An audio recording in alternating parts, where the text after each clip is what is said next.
No, absolutely, and it's something that we've been seeing on other platforms. But Brandon, good morning, brother. How are you? What's going on, guys? How you doing? Oh man, we're good. Excited to have you on, man. When we first had you on for, the conversation of the inception of what is OTX and OTX boxing, um, just for title purposes, you CEO? I'm the GM of Overtime Boxing. GM. All right. Just wanted to make sure I have that on your title here. But yeah, man, I didn't know what to expect. After watching it, I'm thoroughly impressed, and I'm getting you back on the show just to find out: are you guys gonna re up with the zone? Are you using what you did as a model to shop it to other networks? What is the status currently of OTX boxing? Because I just want to say I loved what you guys did. Every week having those fights, the knockout bonus. Me and my co-host were just talking about it.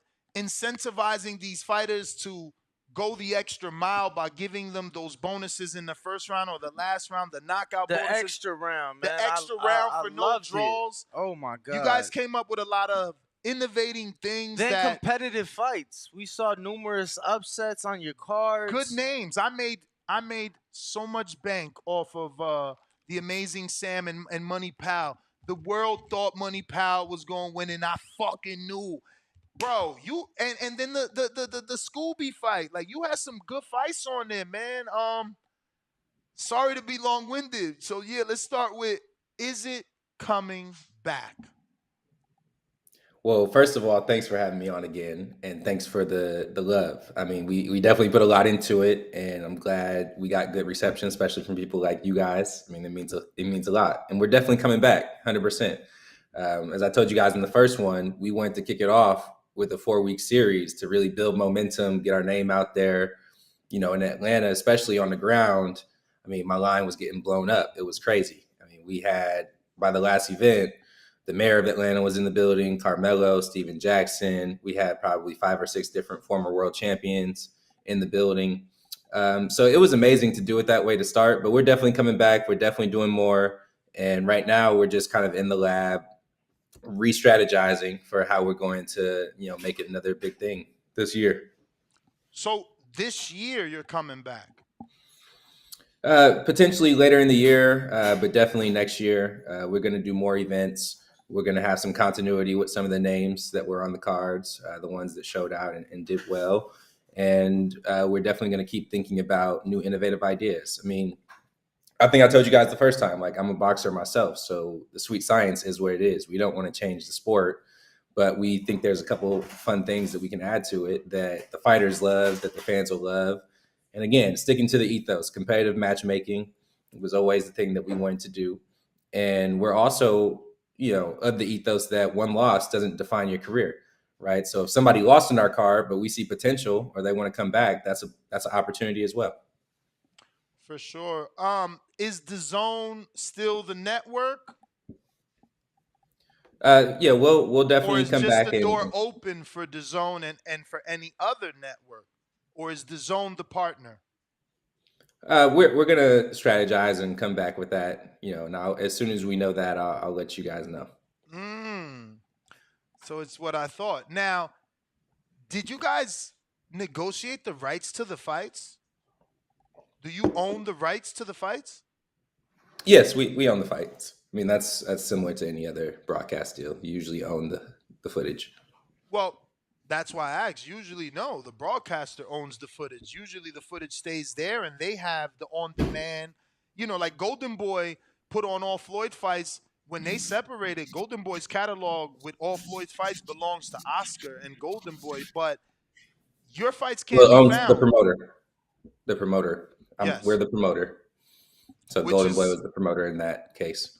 which is great because those fights are not on the zone. Only two, I believe. Certainly the Scooby fight, the C4 winning fight, right? And then maybe another one. But I literally was trying to find Abel Gonzalez to send it to someone because I had him on the show. He had a great showing on that, and He did. it's not there. it's not there. It's not even on YouTube. Yeah, that might have been an error on the platform or something because it definitely should be there. Yeah, help me find any OTX fights other than Kurt Scooby. I mean, I don't know. I was just thinking in my head, and I said, well, these guys must own the rights to the fights, and you guys might be shopping this series to other potential networks, is what I assume from the way that the footage is not available. And now you're saying you do own the rights. Seems like we're looking for the highest bidder, possibly. Dazn was a great partner, man. They helped us get off the ground, and we definitely have a great relationship with them. So I definitely see an opportunity to keep working with them. Now, on one of your posts, you said that you got a lot of negative feedback, I'll say, about putting on a show every week in 1 month, but it was a success.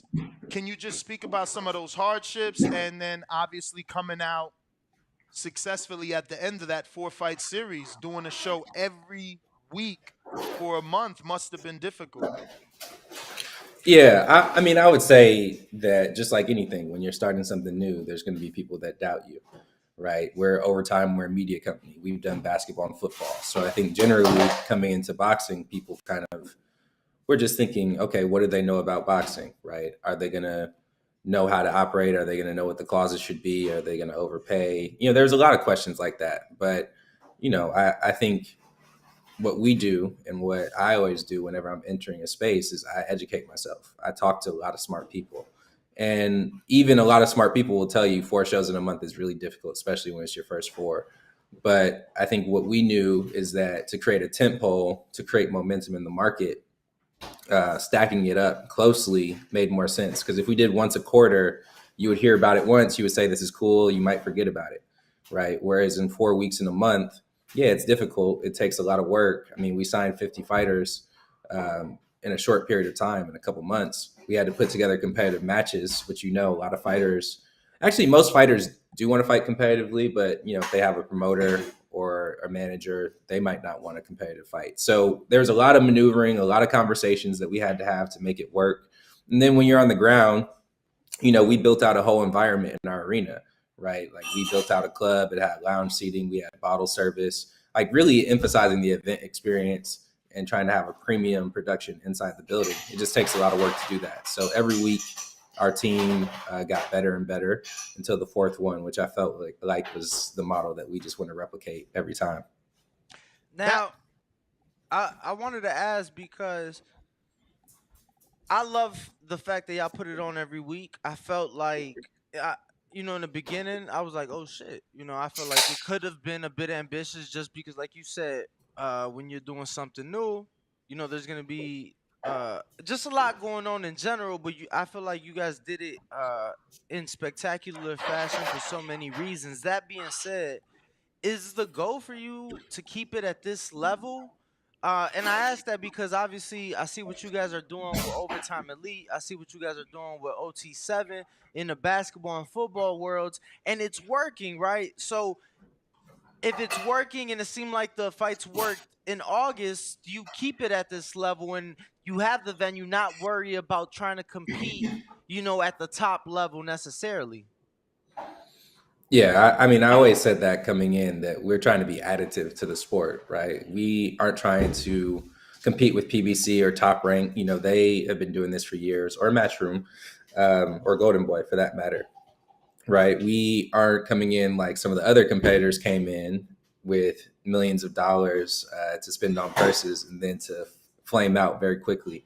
So we're in this for the long haul, and our ethos has always been to find the next up and coming stars. So if we can take prospects even from a debut like Dante Lane, who was a really highly touted amateur, and stick with him throughout his journey, or if we could take, guys like who you mentioned, Sean McCalman, or whoever already have a really good record. Andreas Katsarakis, I was really impressed with, for example. Like those are really good names who are kind of in that mid-level of their career that we can help get to that next level. How difficult was it for you being from that New York City area, boxing in Gleason's, now having this opportunity to navigate away from all the personal messages of come on, bro, give me a shot. I've been in the gym with you, man. You know what I could do. Like, was that difficult? Did you just have someone like, oh yeah, contact my matchmaker to make it easier for you? Yeah, to be honest, I think that's going to be more of an issue now than it was the first go around because we were just building it up in silence a little bit. But now that everybody's seen it, it's definitely going to come more and more. But I think the best thing you could do is just be honest with people, tell them what you're looking for because they might have somebody for you. And I found. I knew of Kurt Scooby because he trains out of Gleason's, right? I saw him on Showbox, of course, but I knew him before that. And I knew of Dante Lane because he was a big time amateur out of New York. So you could always find people that way. And one thing we do every time we go to a city, go for work meetings, we are in the gym. So we're talking to fighters, we're hitting the heavy bag next to the fighters. And I think that's a great way to see firsthand because somebody might have a big record or a lot of hype behind them. But once you see them in the gym, how they work, how they train, how their trainer interacts, you can really see a lot there. Now, Brandon, we love to see new players in the game and just the sport grow, especially people like yourself who you said, overtime came in and they're adding to the sport. They're giving us something that the sport needed and something that the sport lacks. That said, though, as a company, not specific to OTX, but as overtime, the company, is there any talks, any consideration of expanding and maybe growing on the West Coast, opening a venue, an arena on the West Coast? There's plenty of football, plenty of basketball going on out here. Obviously, Vegas is the mecca of boxing. I'm not saying Vegas specifically, but the West Coast, you guys are based in Atlanta. Yeah, we have an office in the West Coast in LA. We do a lot in LA already. We've had OT70 events there. We, shoot a ton of content out there. But as of now, there's not a plan to build another venue. I mean, if you've seen the venue we have in Atlanta, it's beautiful. It's state of the art. We could do a lot out of there. But then for boxing, we're not going to do all of them in Atlanta. We're going to travel around a little bit. But Atlanta is definitely the home for OTX. So you're planning on traveling for boxing, which means you're going to use traditional boxing venues, or you're still gonna do your own thing? It might be a bit of a combination. We still got things to figure out, but I think there are certain venues you could, dress up and do fun things with it, Absolutely. or you could go non-traditional. Look, man. Yeah. I loved, and I've been saying boxing needs this. Like, boxing will charge you 3, 4, 5,000 for a top pay-per-view fight to be ringside. But shit, if I'm spending that much at the club, I'm at least getting a little drink out of it or something. You get what I'm saying? It's like girl in a bikini bringing your bottle or something. No, I'm just it gotta be something like as far as what you're getting. And I always go back to I remember when Andre Ward fought Kovalev and he was with Rock Nation at the time. So I was ringside and they gave me a wristband and I got Duce all night. It was just like cool. I didn't even have to get out my seat, standing. It was just being able to have that. So the fact that you guys offer that in the state of the art venue, look, man, I could see OTX doing a fight at Dre's. Come to Dre's, you get what I'm saying. We at the club with it, and y'all got 3,000, 4,000 or 5,000 people. And who's not gonna want to be at the club? Boom, y'all already have the artist. Now you just throw him on stage with a mic in his, so many possibilities. You understand the vibe. Absolutely. I mean, there's a lot of ways to do it.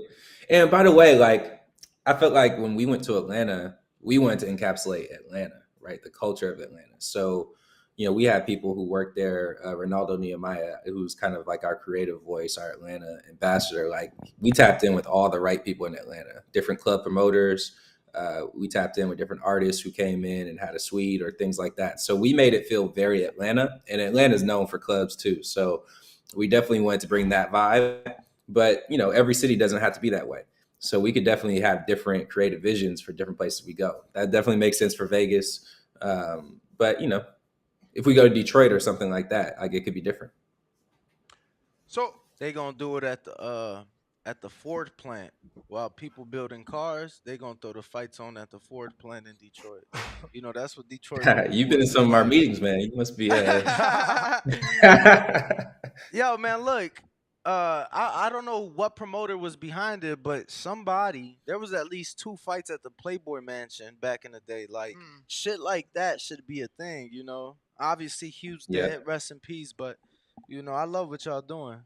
I wanted to ask about appreciate it. Carmelo Anthony during that last one.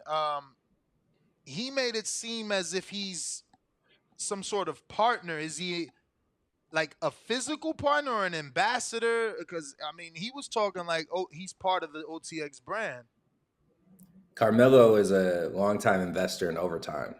So he's a part of everything we do. He's a huge boxing fan, as you guys probably know. I pitched him about OTX months before we even launched it, before we signed a fighter. He loved it from the beginning. Obviously, he has love for Truck, coming from Baltimore, because Melo has roots in Baltimore. So it just made sense. And it was great to have him out to the last one, ringside. He's standing up cheering. It just brings a whole nother energy to it. When you have people like that who genuinely, although he's an investor, just genuinely loves it and is having fun. It just brings a whole new vibe to it. When you guys were coming up with the strategy and you decided, let's do 4 straight versus 1 per quarter, did you also have, I guess, a secondary meeting about when to come back and how long to wait? Because I get what you're saying about every week. It definitely made me look forward to it and remember, like, yo, every week is OTX. Every Friday. But now it's gone. You know what I mean? That's why I'm pushy with, like, when is it coming back? Because it's like, you spoiled me now. Yeah, I feel you. My whole thing was, let's make something consistent. Like, there used to be Friday night fights was always a thing, right? Or you had a Yesterday, fight this is every what I month. was saying. I'm sorry to cut you off, but I feel like you guys have filled that Friday night fights void, that boxing after dark from HBO that we don't get anymore. The show box that they're barely doing anymore. We used to get so many future champions from Showbox. Showtime is so invested in Al Heyman's bigger fighters that we've lost Showbox. And I was saying to my audience that it's like, what you guys are doing, Showbox could easily say, hey, won't you take over our series? Because we're not doing anything with it. Call it OTX on Showbox, or the other people that are out there in Florida, Pro Box. They're doing a decent job with mid-level fighters, and we've lost that. And I'm just excited that you brought that back, hoping it continues. Thank you, man. Yeah, the goal is definitely to be consistent, because we know that's what fans want. You want a schedule that you can follow, right? Obviously, Bud Crawford and Spence pay-per-view, like, they're gonna have to schedule that as they do, because those negotiations are difficult. You can't put that on the calendar a year before. But if we're doing what we're doing, we have a stable of consistent fighters or new fighters coming in. I feel like we could get to a place where it's very consistent and you know exactly when it's going to happen, so that I you can put it on your calendar. I honestly love that for the first one. See, I watch it all, right? I watch all sports. So for the first one, it almost felt like it was what I needed right before football season. Cause bro, August, like the summertime is so dead when it comes to sports. It's like only Yep. baseball and WNBA. Bro, I've been betting WNBA and shit, So it's like that. It was every Friday, boom, OTX, OTX, OTX, OTX. And it was like, cool, football. So I honestly don't mind it. If y'all was to do it like 1 month every quarter, 1 month, like 3 months out the year. Like, Nah, I'm greedy. I want every Friday for the whole year. oh yeah, I ain't lying, man. It was some good fights, bro. The other fight, because you brought him up, and he probably will never talk to me, but I bet against him, and we were right. My betting team made money. I knew Vladimir was going to win. I knew that shit. I knew it. Everybody was picking Truck. I knew it. We do a betting show, and we bet Vlad. I know Carmelo wasn't happy about that, but those fights were good, man. I was betting on a lot of them fights, and they got picked up by the betting lines. Who was matchmaking? Yes. Who was the matchmaker? So I have a partner, Britton Harden, who runs all of our fighter ops. He basically goes out and signs all the fighters. And then we have Brendan Segalis, who is a consultant with us. He did all the matchmaking. So they're Brendan both, Segalis. yeah. Where's he from? He's from New York, but they're both young guys, similar age to me, young 30s out there hustling. Brendan, he knows every fighter out there, from, Set me the up, lowest man. I'd level to like the to highest. interview that guy. Sure. Yeah, Absolutely. Brendan did a phenomenal job for you guys. Those fights were pretty competitive. They were decent. Now, I'm curious. Given your platforms, has there been any talks? Any in the secret meetings of maybe having an event where you have maybe some OT7 guys, some of your football guys, with some of your basketball guys, with some of your boxing guys, or something like that, just to kind of promote each other? Any cross promotion thoughts there? Talks? We haven't talked about an event where they all get together, but it's not a bad idea. I think we do that from a content standpoint. And especially as we think about like fighters we want to stick with over the long term, it's like we're going to do everything we can to cross promote them, right? Get them into OTE games, have them courtside, personal appearances, all type of stuff, right? Like we're just getting started. We literally only had 3 months from the day we signed our first fighter to our first fight. So, and we signed 50 fighters. So we did a lot for them. I mean, we did content on every fighter. We told their stories. We gave them star treatment, but there's a lot more that we can do. And they know that, right? Like this is what we do every day. We put out content. We have over 1 million followers between Instagram and TikTok on OTX specifically already, because things were going viral. I mean, the KO bonus, explanation video went viral. A bunch of the knockouts went viral. We had a video when we had the overtime round of Lupe Contreras. He's a great announcer. He killed it with the announcement. The crowd went crazy. That video did like 5 million views on TikTok. Wow. Because everybody said, I've never seen anything like this. This could save boxing. I was like, wow. The reaction to the OT round was even surprising to me. I mean, I thought it was dope. I thought it was going to be cool, but like it was better than I thought. Even. Like moments before you came on, I said out of the entire OTX thing, it's not even a complaint because you guys created it. But like, I just wish that the overtime round would come like right after the eighth. Like, I wish the scorekeeper would be on it. It's like, all right, we doing one more. Lupe does his thing, and then within there is a bit of a delay in between the decision making of that final round, which can kill the momentum and the adrenaline of some of the fighters and the watching audience. Now it's like, oh, they got to do this round shit. Let me go get a beer. Let me use the bathroom. And you can lose again, some. and some people may not even know that it's a thing. But again, it's not even a complaint, bro. The fact that y'all was doing that, I love it. Because you found a solution. The fact that y'all main event winners is able to get a sponsorship deal with C4, I fucking love that. Yes. Shout out to Matt. Shout out to all the C4 Shout out people. to Scooby, because that was, he was, we interviewed him, right? And he's like, I knew C4 and I did some stuff as an ambassador, but like to win and get a true sponsorship, I love it. And he needed it, bro. My man showed his bank account on my interview. It was, you know what I'm saying? Like he needed it. Yeah. So it was like, I just hope you did something special. And boxing purists love it.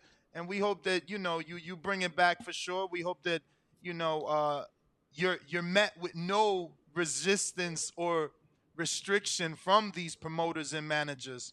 Which brings me to my question, though. You keep repeating, we've signed 50 fighters. What does that mean? Because traditional promoters sign fighters to long-term contracts. How long is an OTX contract? Well, I'll give you guys some insight that I probably normally wouldn't give just because it's you guys. But, to get it done efficiently, we signed everyone to a one-fight deal. Right. Okay. So we wanted to just get the best fighters. We wanted to make it as smooth as possible. And what I said was true. Like we were open to working with anyone.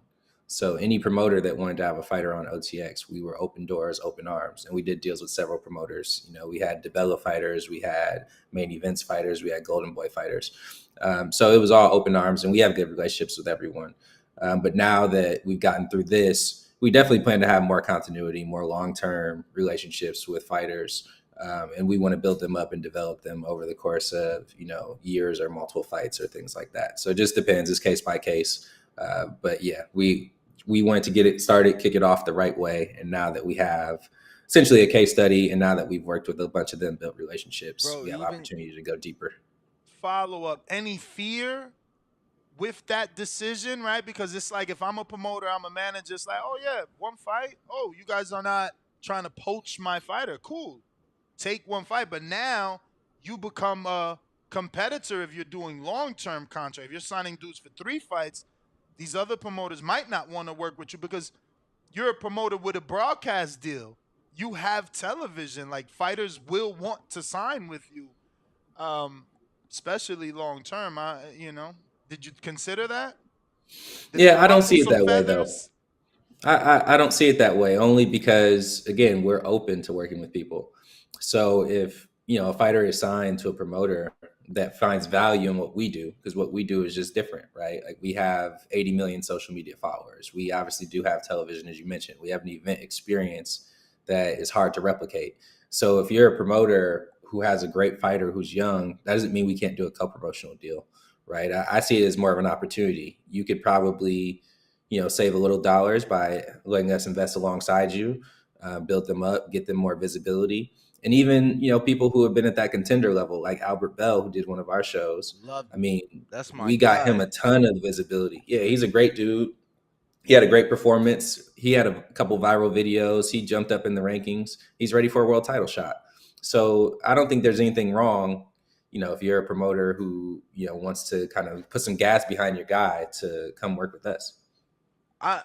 We interviewed Bell after that viral knockout. I want to also give you guys, bro, the entire fight week was like a top level fight, bro. You made those fighters feel so special. Absolutely. Like, I ain't gonna front. It almost annoys me because Serena McCoy lost, but you did such a great job with her photo shoot, bruh. She hasn't stopped fucking posting that shit since you done it. Every day she lost, and she's like 6-time world champion, C4 photo shoot, and I'm like, again? You really still posting that? But you made them feel $1 million, man. I really love what you did, bro. I'm a purist. I don't watch nothing. I never even heard of OTX till you got into boxing. So I, from the bottom of my heart. There was never OTX till they got into boxing. No. Overtime. Overtime. Yeah, I still never heard of overtime. I know and you've been making people go viral for a while, but I'm just not in the other sports. So I just thank you. You got into boxing, man. I appreciate what you did for us and for these fighters. Like, they really, really love the treatment that because it's like Danny said, you put them on the big stage. For sure. Nah, everything, man. It felt like the big fight, and I loved watching the fight weeks progress. And every week it was like, it'd be Scooby this week, it was Albert the next week, it was Truck this, and I got to see it. I'm like, yo, that's dope. That's fire. Scooby specifically said that about how it felt like a big fight. We asked them, I think, like, you've bounced around, you've been on so many networks, what was your best experience? And obviously he said OTX was his best experience because he's been on a few networks now, so he definitely has something to gauge. So yeah, man, you did your thing, and we appreciate you. I don't want to take too much of your time. If you do have any social media, please go ahead and give it out. And, throw us a bone, man. Give us a month to look forward to. You can follow us at Overtime Boxing on Instagram and TikTok. I'm Overtime Brandon. Tap in with me there. If you have any fighters, Britton Harden is my guy. So you could look him up as well if you want to hit somebody up about fighters. We're definitely going to be back, and I'll let you guys know as soon as we figure everything out. He ain't giving no month. All right, Brandon. Well, thank you for your time. For sure, bro. Appreciate All right, appreciate you guys. Thank you. All right. What up, YouTube family? Don't forget to hit that like button. Subscribe to the YouTube channel. Help us get to that 1 million subscribers. We're on the road to 1 million. And obviously, we have other great content on our Patreon channel. So since this video is over, head on over to our Patreon and check out all the exclusive content, or right here on our YouTube members.